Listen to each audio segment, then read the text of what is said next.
Alice in Wonderland by Lewis Carroll. Chapter 3. A Caucus Race and a Long Tale. They were indeed a queer-looking party that assembled on the bank. The birds with draggled feathers, the animals with their fur clinging close to them, and all dripping wet, cross, and uncomfortable. The first question, of course, was how to get dry again.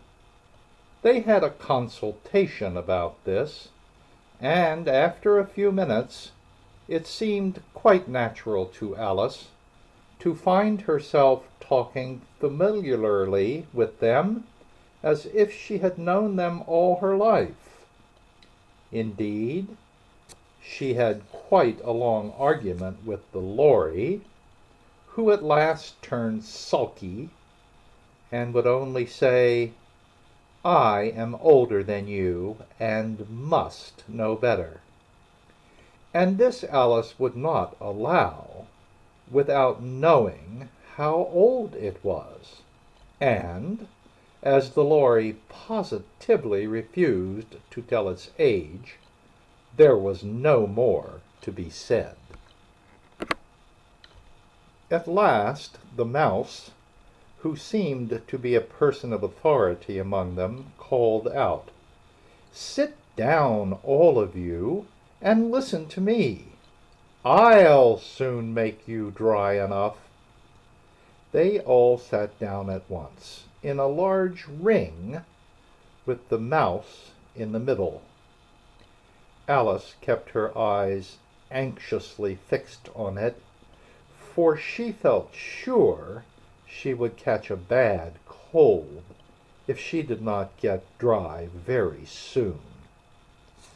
"Ahem," said the Mouse with an important air. "Are you all ready? This is the driest thing I know. Silence all around, if you please." William the Conqueror, whose cause was favored by the Pope, was soon submitted to by the English, who wanted leaders, and had been of late much accustomed to usurpation and conquest. Edwin and Morcar, the Earls of Mercia and Northumbria— "Ugh!" said the Lory with a shiver. "I beg your pardon," said the Mouse, frowning, but very politely. "Did you speak?" "Not I," said the Lory hastily. "I thought you did," said the Mouse. "I proceed.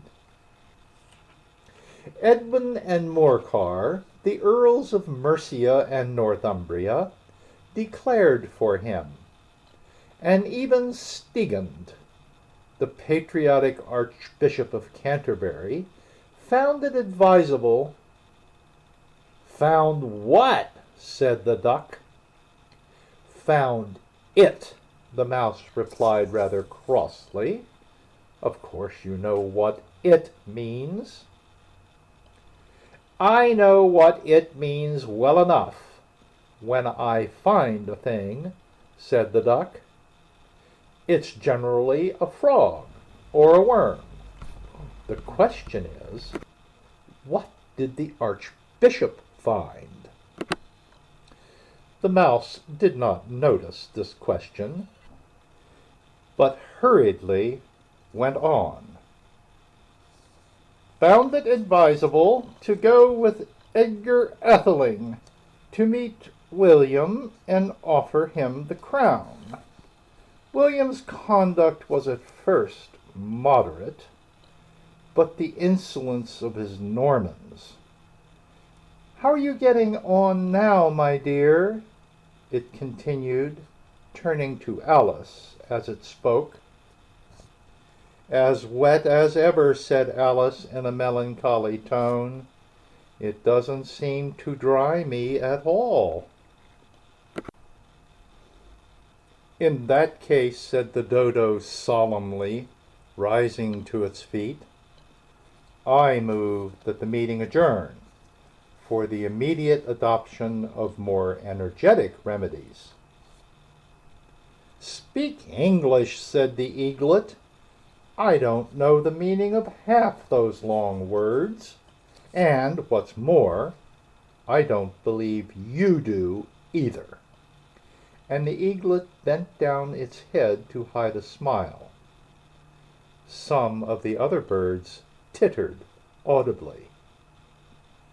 What I was going to say, said the dodo in an offended tone, was that the best thing is to get us dry would be a caucus race. What is a caucus race? Said Alice. Not that she wanted much to know, but the dodo had paused as if it thought that somebody ought to speak, and no one else seemed inclined to say anything. Why, said the dodo, the best way to explain it is to do it. And you might like to try the thing yourself some winter day. I will tell you how the dodo managed it. First, it marked out a race course in a sort of circle. The exact shape doesn't matter, it said. And then all the party were placed along the course, here and there. There was no 1, 2, 3, and away, but they began running when they liked, and left off when they liked, so that it was not easy to know when the race was over. However, when they had been running half an hour or so, and were quite dry again, the dodo suddenly called out, "The race is over!" And they all crowded round it, panting and asking, "But who has won?" This question the dodo could not answer without a great deal of thought, and it sat for a long time with one finger pressed upon its forehead, the position in which you usually see Shakespeare in the pictures of him, while the rest waited in silence. At last the dodo said, "Everybody has won, and all must have prizes." "But who is to give the prizes?" quite a chorus of voices asked. "Why, she, of course," said the dodo, pointing to Alice with one finger, and the whole party at once crowded round her, calling out in a confused way, "Prizes! Prizes!" Alice had no idea what to do, and in despair she put her hand in her pocket and pulled out a box of comfits. Luckily the salt water had not got into it, and handed them round as prizes. There was exactly one apiece all round. But she must have a prize herself, you know," said the mouse. "Of course," the dodo replied very gravely. "What else have you got in your pocket?" he went on, turning to Alice. "Only a thimble," said Alice sadly. "Hand it over here," said the dodo. Then they all crowded round her once more, while the dodo solemnly presented the thimble, saying, "We beg your acceptance of this elegant thimble," and, when it had finished this short speech, they all cheered. Alice thought the whole thing very absurd, but they all looked so grave that she did not dare to laugh, and as she could not think of anything to say, she simply bowed and took the thimble, looking as solemn as she could. The next thing was to eat the comfits. This caused some noise and confusion, as the large birds complained that they could not taste theirs, and the small ones choked and had to be patted on the back. However, it was over at last, and they sat down again in a ring and begged the mouse to tell them something more. "You promised to tell me your history, you know," said Alice, "and why it is you hate C and D," she added in a whisper, half afraid that it would be offended again. "Mine is a long and a sad tale," said the mouse, turning to Alice and sighing. "It is a long tale, certainly," said Alice, looking down with wonder at the mouse's tail. "But why do you call it sad?" And she kept on puzzling about it while the mouse was speaking, so that her idea of the tale was something like this. Here the words are written on the page 1 to 4 on a line, and the lines are offset so they snake down the page in a wavy fashion. And here's what they say. Fury said to a mouse that he met in the house, "Let us both go to law. I will prosecute you. Come, I'll take no denial. We must have a trial. For really this morning I've nothing to do." Said the mouse to the cur, "Such a trial, dear sir, with no jury or judge, would be wasting our breath." "I'll be judge, I'll be jury," said cunning old Fury. "I'll try the whole cause, and condemn you to death."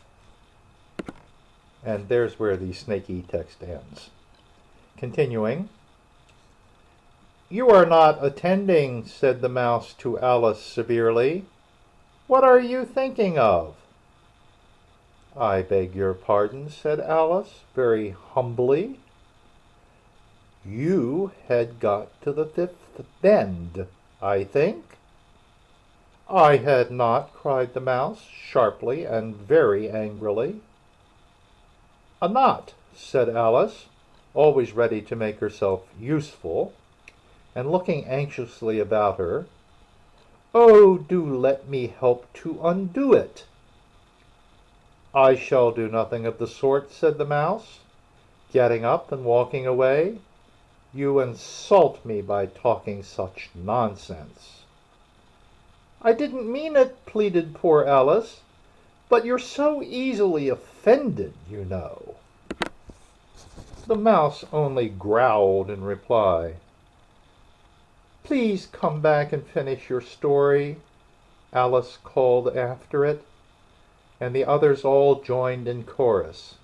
"Yes, please do."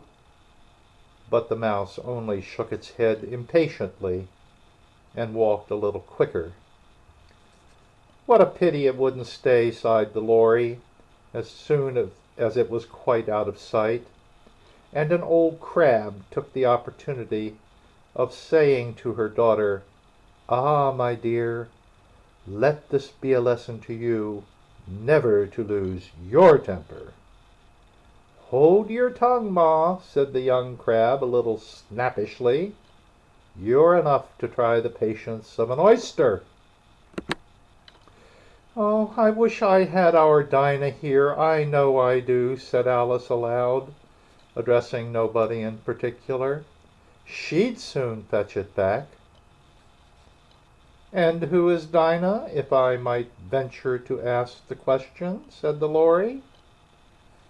Alice replied eagerly, for she was always ready to talk about her pet. "Dinah's our cat, and she's such a capital one for catching mice you can't think. And oh, I wish you could see her after the birds.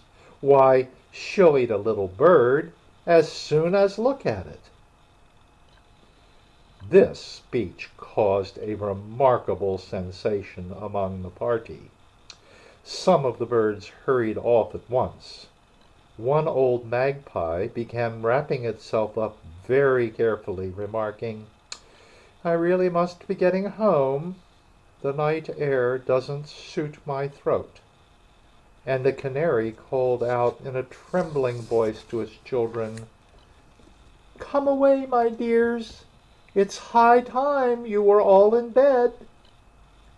On various pretexts they all moved off, and Alice was soon left alone. "Oh, I wish I hadn't mentioned Dinah," she said to herself in a melancholy tone. "Nobody seems to like her down here, and I'm sure she's the best cat in the world. Oh, my dear Dinah, I wonder if I shall ever see you any more." And here poor Alice began to cry again, for she felt very lonely and low-spirited. In a little while, however, she again heard a little pattering of footsteps in the distance, and she looked up eagerly, half hoping that the mouse had changed his mind and was coming back to finish his story. This is the end of chapter 3.